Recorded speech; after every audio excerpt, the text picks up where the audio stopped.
1986 comes along, and I'm reading a full-page editorial in the Hartford Courant about Generation X, people born 1965 to 1984, and about what a bunch of lazy couch potatoes they were because they were not participating in the political process. It was Dole against Clinton, and the editorial essentially said that the Generation Xers were not voting at the level of the boomers. They were not participating in the political process at the level of boomers, running for office, contributing. They just were a real disappointment. And they were lazy. And what's this world coming to? And I'm thinking to myself, I have 40 people working for me. 30 of them are Gen Xers, and I don't have any lazy people. So we did some research on Gen X and discovered that the issue was not qualitative. It's not that they were lazy, it's just that there were simply fewer of them.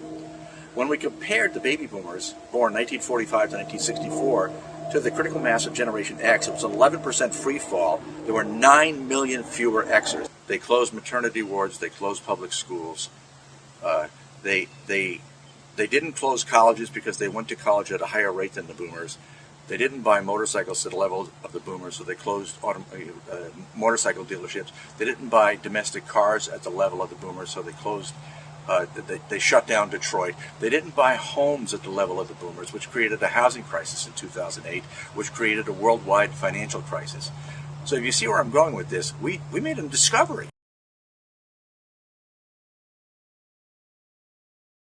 They can't grow if they're positioning themselves in front of a market that is shrinking, and they don't know it. So the tools that I give a company simply are, you sell X. It's going to be to your advantage to find a market that is expanding, and then you position yourself in front of it, and it's almost like you can't make a mistake. You're certainly not going to be reduced to a commodity selling on price. The main, if you do this correctly, your biggest problem is going to be supply. I mean, can you make the product fast enough? And isn't that a nice problem to have?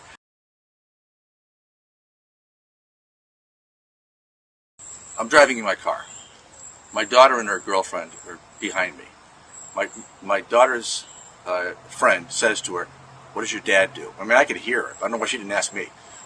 And my daughter looked at her and said, "Oh, my dad's a demographer." And there was a pause. I anticipated the pause, and I'm thinking, where's this going? And her friend said, "Is that like an economist?" It was an astute question. And my daughter thought for a moment. She said, no. Economists count money and stuff. My dad counts people. That's what I do. I count people.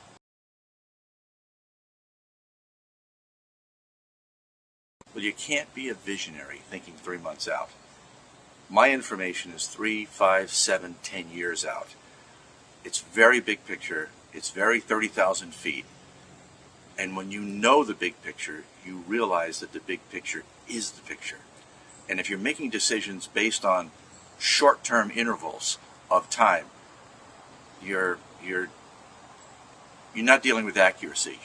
You're dealing with placating someone with short-term results when what you really want is long-term results.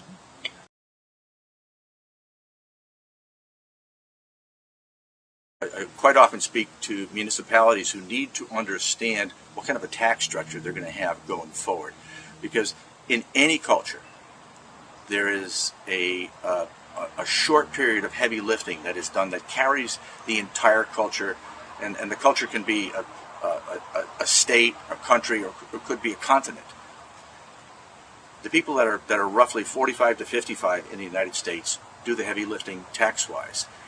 If municipalities can understand what the critical mass is of that group for their particular designation, they can know how much tax they're going to collect.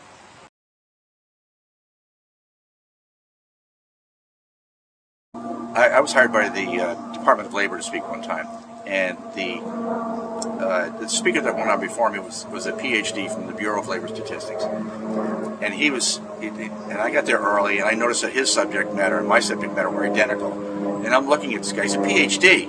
I mean, I've got a degree from a blue-collar university in California, and this guy he's from the Bureau of Labor Statistics. He's got a bunch of people running around behind him that apparently flew in with him, and he's speaking on the same subject, and I'm thinking to myself, I'm cooked. I might as well go home.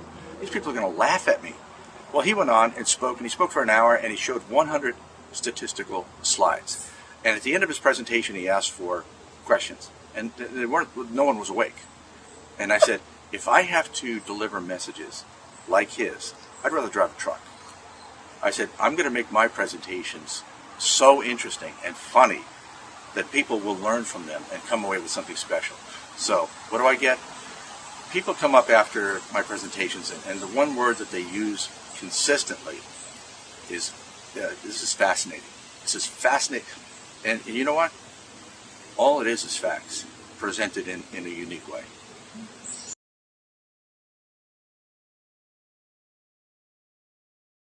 My primary objective is to make you look good. I know that you are putting yourself at risk by hiring me because you really don't, and I don't care how many videos you look at. I don't care how many recommendations you get from your peers. You're putting yourself at risk by putting me in front of the people who you need to impress. Because you could easily end up with a speaker who bombs, and people are going to forget about the speaker. They're going to remember you hired him. So my promise to you is I am very good at reading audiences. I'm very good at giving material to people that they need to know and that they enjoy, and that's what I will do for you.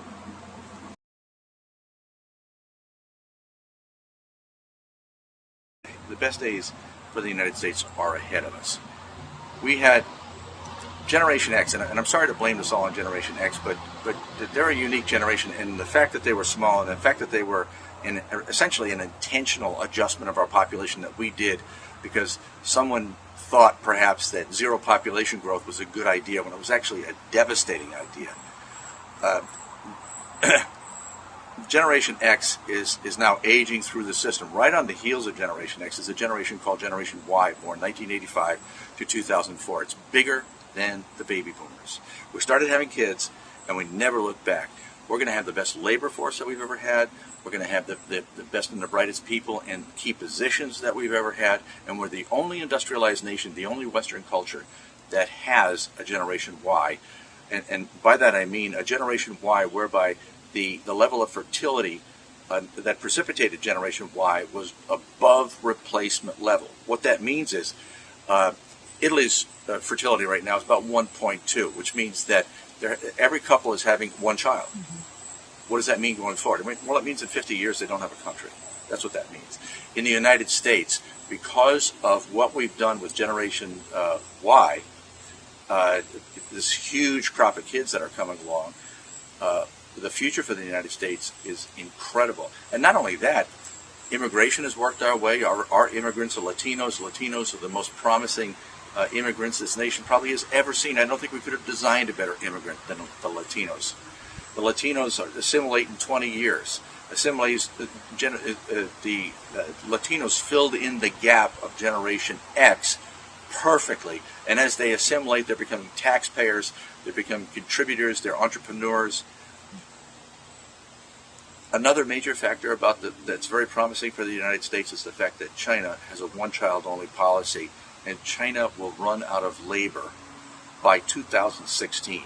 Their labor force will begin to decline. They will have a boom in their population of elderly people to the point where they will eventually have 500 million elderly people that they will have to support.